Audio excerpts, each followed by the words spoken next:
kartoshkani ustilari yaxshi qizarib chiqdi. Endi suzib olsak ham bo'ladi.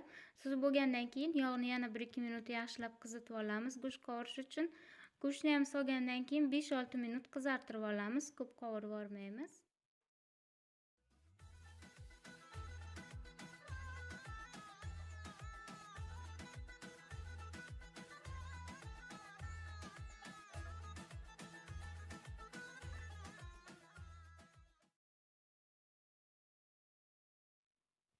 Mana go'shtimiz ham qizarib chiqdi. Go'shtni ham suzib olamiz.